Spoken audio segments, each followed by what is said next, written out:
सर्वांना सलाम. सलाम सलाम. आवाज क्लिअर येतो का सगळ्यांना? पहिला खात्री करा. आवाज येत आहे?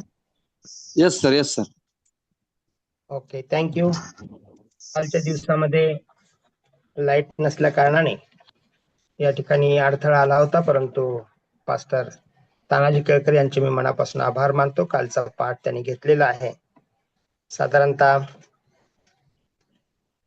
393 नंबर पानावरती दुष्टांचे भवितव्य इथपर्यंत त्यांनी काल वाचन आणि स्पष्टीकरण केलेलं आहे. याबद्दल मी देवाला धन्यवाद देतो आणि तानाजी केळकर पाठ साहेबांचे आभार मानतो.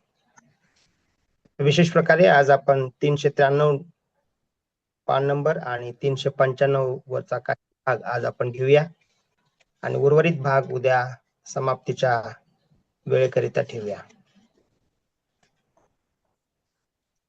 परमेश्वर देव या जीवनातील असणार सात्विकपण आणि धार्मिकपण उत्तम प्रकारे प्रत्येक व्यक्तीला समजावं यासाठी पवित्र आत्म्याचं मार्गदर्शन करत आहे.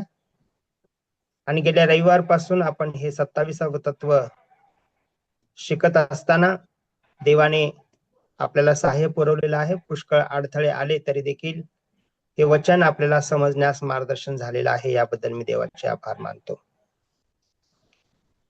आज आपण पान नंबर 394च्या पानावरील 3 नंबरचा पॉइंट जो आहे तो म्हणजे सार्वकालिक दंड, त्याचं वाचन करूया. दुष्ट लोकांची शिक्षा किंवा दंड याविषयी बोलताना नवा करारात सार्वकालिक व अनंत या संज्ञा वापरण्यात आल्या आहेत. या संज्ञा ग्रीक शब्द रळेपळी आयोनियस याचे भाषांतर आहे आणि याचा उपयोग देव आणि मानव यांच्याच संदर्भात करण्यात येतो. त्यामधील गैरसमज टाळण्यासाठी आम्ही लक्षात ठेवले पाहिजे की रळेपळी शब्द हा सापेक्ष किंवा तुलनात्मक असा आहे. याचा अर्थ ज्या वस्तूच्या संदर्भात, ज्या व्यक्तीच्या संदर्भात तो वापरण्यात आला आहे त्यावरून निश्चित करण्यात येते. म्हणजे जेव्हा पवित्र शास्त्रात रळेपेळी किंवा अनंत किंवा सार्वकालिक हा शब्द देवाला उद्देशून वापरण्यात येतो तेव्हा त्याचा अर्थ देवाला अनंत काळचे अस्तित्व आहे असा होतो. त्याच्याच विरुद्धामध्ये जर आपण तोच शब्द जर आपल्यासाठी किंवा कारण देव अमर आहे, परंतु जेव्हा हा शब्द मर्त्य मानवाप्रमाणे किंवा नाशवंत वस्तूला उद्देशून वापरण्यात येतो तेव्हा त्याचा अर्थ जोपर्यंत ती व्यक्ती जिवंत आहे किंवा ती वस्तू अस्तित्वात आहे तोपर्यंत असा होतो. ही बाब महत्वाची आहे. ही बाब समजून घेणं गरजेचं आहे. कारण सार्वकालिक दंड, काही लोकांच्या मनामध्ये हा अभ्यास घेत असताना असं वाटतं की सार्वकालिक दंड म्हणजे सार्वकालिक म्हणजे कायमस्वरूपी अनंत कालमध्ये तो दंड तसाच चालू राहणार आहे. किंवा काही लोकांना असं वाटतंय की नरकामध्ये अग्नी कायमस्वरूपी जळत राहणार आहे आणि त्याच्यामध्ये जे पापी आहेत ते नेहमी त्या अग्नीमध्ये जळत राहतील. पण तसं नाही आहे माझ्या प्रियानो. या ठिकाणी असं म्हटलेलं आहे, देवाविषयी जर हा शब्द आला तर आपण हे समजून घेतलं पाहिजे की देवाचं अस्तित्व कायमस्वरूपी सार्वकालिक आहे, अनंतकालिक आहे. ते कधीही संतुष्टात येत नाही, समाप्त होत नाही, त्याचा शेवट होत नाही. आणि मानव प्राण्यासाठी किंवा मर्त्य मानवाकरिता जर हा शब्द उद्गारला गेला तर जोपर्यंत त्याचं अस्तित्व आहे, जोपर्यंत तो जिवंत आहे तोपर्यंतच अशा प्रकारचं हा शब्द आपल्याला स्पष्ट होत आहे. त्या शब्दाचं नाव आहे रळेपेळी किंवा आयोनियस. आणि म्हणून याचं जे भाषांतर करण्यात आलेलं आहे ते म्हणजे सार्वकालिक किंवा अनंत. ही दोन रूपक आहेत, ह्या दोन संज्ञा आहेत आणि पवित्र शास्त्रात बऱ्याचदा आपण वाचत असतो. उदाहरणामध्ये जर बघायचं झालं तर यहूदाचे पत्र 7व्या अध्यायामध्ये म्हटले आहे की सदोम व गमोरा ही नगरे सार्वकालिक अग्निदंड भोगत उदाहरणादाखल पुढे ठेवली आहेत. याचा अर्थ की आपल्याला असं वाटायला पाहिजे की सदोम आणि गमोरा सार्वकालिक अग्नीत आहेत, म्हणजे अजून तो अग्नी भडकलेलाच आहे आणि सदोम गमोरा जळतच आहे. पण तसा त्याचा अर्थ होत नाही. वरील स्पष्टीकरणाच्या द्वारे आज आपण हे उदाहरण लक्षात घेऊया. कारण अग्नीचं एक वैशिष्ट्य आहे की जोपर्यंत ती वस्तू किंवा त्याचं अस्तित्व पूर्ण जळून जात नाही, खाक होत नाही, तो पण अग्नी चालू राहतो. आणि जेव्हा ती वस्तू किंवा अस्तित्व जळून खाक झाल्यानंतर अग्नी देखील शांत होतो, अग्नी देखील जळायचा बंद होतो. आणि म्हणून हे उदाहरण आज आपण आपल्या समोर ठेवूया. तथापि जी नगरे आज जळत नाहीत, पेत्राने म्हटले सदोमा आणि गमोरा ही नगरे भस्म करून त्यास विध्वंसाची शिक्षा केली. दुसरे पेत्रेचा 2 अध्याय आणि 6व्या वचनामध्ये. सार्वकालिक अग्नी जोपर्यंत जळण्यास काही शिल्लक राहिले नाही तोपर्यंत जळत राहतो आणि त्यानंतर तो विझून गेलेला आहे, असे यिर्मयाचं पुस्तक 17वा अध्याय 27 पासून पुढे म्हटलेलं आहे. दुसरे इतिहास त्याचा 36वा अध्याय आणि 19व्या वचनामध्ये देखील त्याचा संदर्भ सांगण्यात आलेला आहे. म्हणजे अग्नीचं वैशिष्ट्य जे मी आता बोललो त्याप्रमाणे आहे की जोपर्यंत एखाद्या वस्तूचं किंवा एखाद्या व्यक्तीचं अस्तित्व जळून खाक राख होत नाही तोपर्यंत अग्नी जळत राहतो, अन्यथा तो विझून जातो. त्याचप्रमाणे दुष्टांच्या साठी ख्रिस्त सार्वकालिक अग्नी सिद्ध करून ठेवतो. मग ते कृष्णवर्तमान याचा 25वा अध्याय आणि 41व्या वचनामध्ये तो दुष्टांना भस्म करून टाकणारा अग्नी, न विझणारा अग्नी राहील. मग ते 3:12 जळण्यासाठी काहीच राहिले नाही, त्याच वेळेस तो विझून जाईल. देवाने हा जो काही अग्नी निर्माण केलेला आहे त्याद्वारे या जगातील पापाचं अस्तित्व, तो व्यक्ती किंवा वस्तू जे काही असेल ते जळून खाक झाल्यानंतर अग्नी शमवला जाईल. मग त्याचं पुस्तकाचा 25वा अध्याय आणि 46व्या वचनाकडे देखील आपण लक्ष देऊया. त्यामध्ये असं म्हटलं की ख्रिस्ताने जेव्हा सार्वकालिक दंडाचा उल्लेख केला तेव्हा ती शिक्षा सर्व काळ भोगीत राहणे असा त्याचा अर्थ होत नाही, त्याने केला नाही. त्याचा अर्थ असा होता की सार्वकालिक जीवन हे धार्मिक लोक भोगणारे आहेत. अनंत युगामध्ये अव्याहत चालू असणारे अस्तित्व आणि दुष्टाचा दंड दुष्टच लोक भोगणार आहेत. सार्वकालिक त्यांचा तो दंड राहणार आहे. शुद्धी किंवा देहभान असलेल्या अनंत काळच्या यातना भोगणे नव्हे तर तथापि परंतु ती शिक्षा संपूर्ण आणि अंतिम स्वरूपाची असणार आहे. ही शिक्षा जे भोगतात त्यांचा शेवट दुसरे मरण होय. हे मरण कायमचे असणार नाही, कारण त्याच्यातून पुनरुत्थान होणार नाही किंवा होऊ शकणार नाही. हे जे मरण आहे त्यानंतर शेवट आहे, त्यानंतर त्यांचं पुनरुत्थान होणार नाही आणि ते पुनरुत्थान होऊ शकत नाही अशा प्रकारे सांगितलं आहे. आणि यालाच म्हटलेलं आहे सार्वकालिक दंड किंवा सार्वकालिक मरण. बायबल जेव्हा सार्वकालिक मुक्तीबद्दल बोलतं तेव्हा इब्री लोकांचं पत्राचा 6वा अध्याय आणि 2ऱ्या वचनामध्ये आपल्याला त्याचा संदर्भ सापडतो. आणि सार्वकालिक न्याय याचा उल्लेख करते तेव्हा ते मुक्ती आणि न्याय याचा सार्वकालिक परिणाम किंवा परिणिती या संदर्भात ते बोलते. मुक्ती आणि न्याय यांच्या अव्याहत अखंड प्रक्रियेविषयी बोलत नाही. याचा अर्थ सार्वकालिक न्याय किंवा सार्वकालिक मुक्ती जी आहे त्याबद्दल अव्याहत अखंड प्रक्रियेबद्दल ते बोलत नाही. त्याचप्रमाणे जेव्हा ते सार्वकालिक शिक्षेचा उल्लेख करते तेव्हा देखील ते सार्वकालिक शिक्षा कायमस्वरूपी अव्याहत चालत राहणारी नाही, तर ते भस्म होईपर्यंत आहे. तेव्हा ते त्याच्या परिणामाविषयी बोलते आणि ते शिक्षेस कार्य पद्धतीविषयी नाही, तर दुष्ट लोकांचे मरण हे अखेरचे आणि कायमचे असेल. शास्त्रामध्ये असे काही अलंकारिक शब्द किंवा रूपक किंवा संज्ञा आहेत,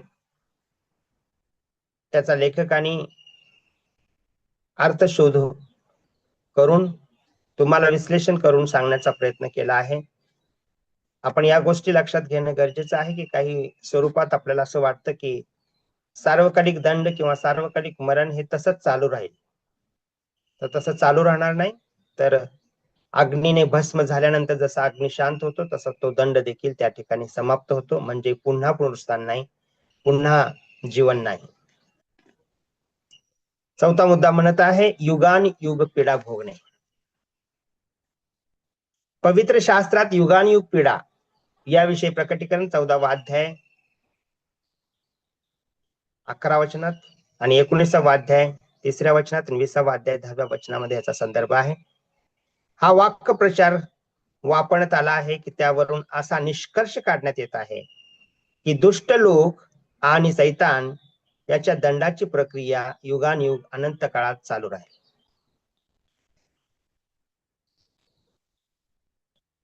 या वाक्यप्रचारामध्ये आपल्याला हे समजून येत आहे की इथं देखील असंच म्हटलेलं आहे की अनंत काळात युगानुयुग हे चालू राहणार आहे. परंतु सार्वकालिक याप्रमाणे युगानुयुग शब्दाचा अर्थ ज्या वस्तूचा निर्देश त्याद्वारे करण्यात आलेला आहे. फक्त युगानुग हा शब्द फक्त देवाबद्दल असेल, त्या संदर्भात असेल तर त्याचं अस्तित्व कायमस्वरूपी आहे. परंतु मरणदंड झालेल्या व्यक्तीबद्दल असेल किंवा वस्तूबद्दल असेल तर ते युगानुयुग हा शब्द त्याच्यासाठी नाही.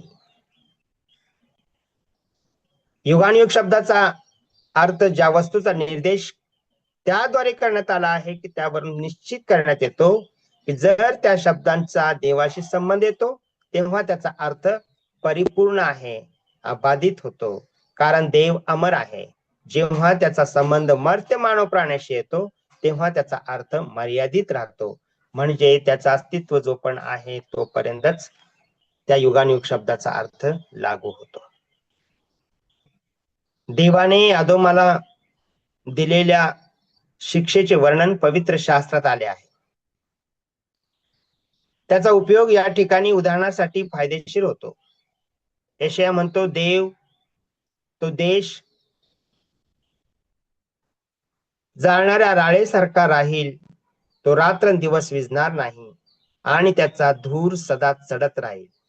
पिढ्यानपिढ्या तो ओसाड पडेल, कधीही म्हणजेच युगानुयुग त्यात कोणी संसार करणार नाही.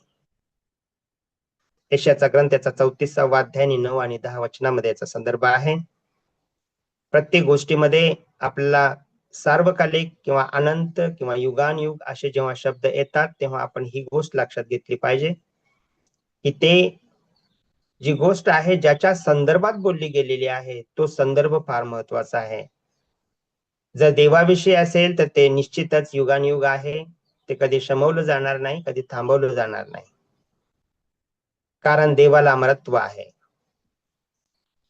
मानव प्राण्याबद्दल किंवा एखाद्या वस्तूबद्दल किंवा एखाद्या गोष्टीबद्दल जर बोलण्यात आलं तर त्याचं जोपर्यंत अस्तित्व आहे तोपर्यंत म्हणजे मर्यादित काळापुरतं तो शब्द उद्गारला गेलेला आहे. या ठिकाणी आपण हे पाहूया की संबंध पवित्र शास्त्रात स्पष्ट आहे की युगानुयुग याला मर्यादा आहे. निरंतर करावं. निर्गम याचा 21वा अध्याय 6व्या वचनामध्ये शमूएल बाळ मंदिरात निरंतर राहील. पहिले शमूएल याचा पहिला अध्याय 22वा वचन. आणि योनाला वाटले होते की तो माशाच्या उदरामध्ये कायमचा कोंडून टाकला जाईल. योनाच्या पुस्तकाचा 2रा अध्याय 6व्या वचनामध्ये. नवा करार ही संज्ञा त्या सारखीच उपयोगात आणतो. उदाहरणार्थ अनेसिम युगानुयुग याचा त्याचा व्हावा म्हणून त्याचा स्वीकार करण्यास फिलोमोनाला पौलाने सांगितले. फिलोमन 15वा अध्याय 15वं वचन. या सगळ्या उदाहरणाद्वारे युगानुयुग याचा अर्थ व्यक्ती जिवंत आहे तोपर्यंतच असा होतो. या ठिकाणी जास्त स्पष्टीकरण करण्याची गरज नाही. आपण वाचल्यानंतर देखील हे लक्षात येऊ शकतं की युगानुयुग हा शब्द जो आहे किंवा अनंत हा जो शब्द आहे किंवा सार्वकालिक याबद्दलचा शब्द जो आहे त्याच्याबद्दलचं पवित्र सत्याचे जिवंत वचन आपल्याला सुस्पष्टरित्या उदाहरणादाखल सांगत आहे की सदोम आणि गमोरा आज देखील जळत आहे असा त्याचा अर्थ होत नाही, तर ते जळून खाक झाल्यानंतर त्याची समाप्ती झालेली आहे. ही छोटी छोटी उदाहरणं या तत्वाच्या या पान नंबर 3 आणि पान नंबर 394 आणि पान नंबर 395 मध्ये दिलेली आहेत. ती फक्त हे स्पष्ट करत आहेत की सार्वकालिक दंड किंवा अनंत कालचं जे जीवन आहे त्याबद्दल फक्त ज्याच्याशी याचा संदर्भ जोडला गेलेला आहे त्यावर सापेक्ष म्हणजे तुलनात्मक अशा प्रकारचा विचार या लेखकाने या ठिकाणी मांडलेला आहे. विशेष करून आज आपण हे पाहूया स्तोत्र या ठिकाणी 927 लिहिलेलं आहे. वास्तविक पाहता त्याचा अध्याय कोणता आहे ते आपण पाहणं गरजेचं आहे. यामध्ये असं प्रतिपादलेलं आहे की दुष्टांचा नाशविध्वंस कायमचा होईल. अखेरच्या प्रचंड वनव्याविषयी भाकीत करताना मलाकीने देखील म्हटले आहे, पहा भट्टीसारखा तप्त दिवस येत आहे. सर्व गर्विष्ठ व सर्व दुराचारी धसकट बनतील. तो येणारा दिवस त्यास जाळून टाकेल. त्याचे मूळ फांदी वगैरे काहीच राहू देणार नाही, असे सेनाधीश परमेश्वर म्हणतो. मलाकीच्या पुस्तकाचा 4 अध्याय आणि 1 वचनामध्ये स्पष्टरित्या म्हटलेलं आहे की अशी कोणतीही गोष्ट जी आहे ती दसकट होऊन जाणार आहे, नष्ट होऊन जाणार आहे. आणि एखाद्या दुष्टांचा म्हणजे सैतान, दुष्ट दूत आणि अपश्चातापी लोक अग्नीने त्याचे मूळ आणि फांदी यांच्यासह विध्वंस करण्यात आल्यानंतर यापुढे मरणाचा किंवा कवराचा काहीही उपयोग राहणार नाही. या ग्रंथातील अध्याय 25 जर पाहिलं तर अधिक आपल्याला याची माहिती मिळू शकते. ही सुद्धा देव कायमचे नष्ट करून टाकणार आहे असं प्रकटीकरणाच्या पुस्तकात 20वा अध्याय 14व्या वचनात म्हटलेलं आहे. प्रियानो, आज आपण 394 पान आणि 395 पानावरचा संदर्भ जो वाचलेला आहे त्यामध्ये स्पष्टरित्या सार्वकालिक दंडाबद्दल, विशेष प्रकारे त्या शब्दाबद्दल आणि त्यामध्ये असणारी संज्ञा किंवा रूपक याबद्दल आज आपण स्पष्टीकरण ऐकलेलं आहे. हे स्पष्टीकरण पुन्हा पुन्हा तेच सांगत आहे की जो रळेपळी नावाचा जो शब्द आहे, आयोनिस नावाचा जो शब्द आहे, त्याचा जी काही संदर्भ जोडला गेलेला आहे त्याच्याशी निगडीत असणारा जो काही विचार आहे तो सापेक्ष किंवा तुलनात्मक आहे. आणि तो स्पष्ट करत आहे की सार्वकालिक दंड किंवा सार्वकालिक मरण हे ज्या संदर्भात जोडलं गेलेलं आहे ते तेव्हा समाप्त होईपर्यंतच त्याचं अस्तित्व आहे किंवा मर्यादित आहे. आपण 4था मुद्दा पाहिलेला आहे तो म्हणजे युगानुयुग पीडा भोगणे. ते देखील असंच आहे की ज्या स्थितीला अनुसरून या कायमस्वरूपी पिढेला जे बळी पडलेले लोक असतील किंवा वस्तू असतील किंवा जगातील कोणतीही चीज गोष्ट असेल, ते सर्व गोष्टी त्या देखील मर्यादित आहेत. म्हणजे कायमस्वरूपी जळत राहणं, कायमस्वरूपी नाश होत राहणं, कायमस्वरूपी त्याच दंडामध्ये राहणं अशा गोष्ट होणार नाही. तर जोपर्यंत जिवंतपणाचं लक्षण किंवा अस्तित्व आहे तोपर्यंतच ते पीडा भोगत राहतील असं स्पष्ट होत आहे. संबंध पवित्र शास्त्रामध्ये स्पष्ट आहे की युगानुयुग याला मर्यादा आहे. आणि ही मर्यादा आपण जेव्हा लक्षात घेतो, आपण नेहमी म्हणत असतो की निरंतर प्रार्थना करा. तर त्या निरंतर प्रार्थनेला देखील काय आहे? मर्यादा आहे. पवित्र शास्त्र आम्हाला निरंतर या शब्दाविषयी, युगानुयुग या शब्दाविषयी आपल्याला हेच पुन्हा पुन्हा सांगत आहे. त्या ठिकाणी एक उदाहरण देखील दिलेलं आहे की शमूवेल बाळ मंदिरात निरंतर राहील. याचा अर्थ असा होतो की ते बाळ त्या मंदिरात राहील, याचा अर्थ त्याच्या अस्तित्वामध्ये जी मर्यादा दिलेली आहे तिथपर्यंत राहील. आणि म्हणून या संपूर्ण विचारामध्ये आज आपल्याला हे कळून आलेलं आहे की देवाने या तत्वाचा विचार किंवा या तत्वाचा विस्तार जो पवित्र आत्म्याच्या मार्गदर्शनाने या पुस्तकाच्या द्वारे आपल्या या प्रभात भक्तीमध्ये सुस्पष्टरित्या स्पष्ट करण्यात आलेला आहे, त्याद्वारे आपण आशीर्वादित होऊया.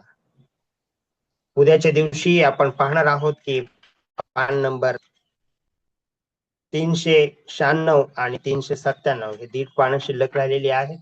ते उद्या सकाळी आपण 10-15 मिनिटाच्या काळामध्ये आपण स्पष्ट करून घेऊया आणि या तत्वामध्ये अभ्यास करत कायमचं राहूया.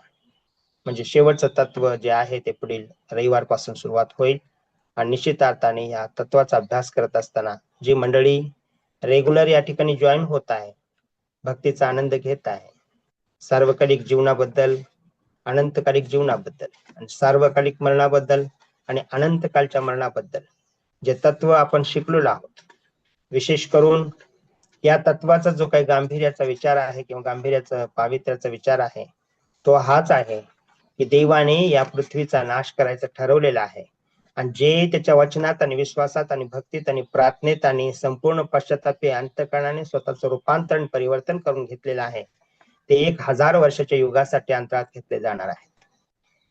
पापाचा निश्चित अंत होणार आहे आणि त्या पापात आपला अंत होऊ नये याची दक्षता घेणं गरजेचं आहे. म्हणून अध्याय 27 म्हणजे 27वं तत्व आपल्याला सुस्पष्ट करत आहे. 1000 वर्षाचा जे युग आहे ते कायमस्वरूपी असणार आहे की 1000 वर्षाच्या काळाकरिता आपण सर्वजण जे विश्वासणारे भक्तगण आहेत की ज्यांना अंतरात घेतलं जाणार आहे त्यांच्यासाठी ते युग आहे.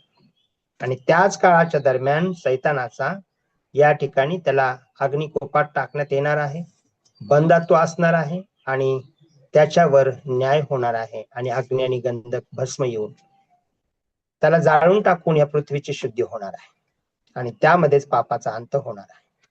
म्हणून परमेश्वर देव हे तत्व शिकण्यासाठी आज अखेर त्याने मदत केलेली आहे. आज देखील त्याचा अनुग्रह आशीर्वाद तुम्हा सर्वांना प्राप्त हो ही माझी प्रार्थना आहे. आमेन. थँक्यू. God bless you.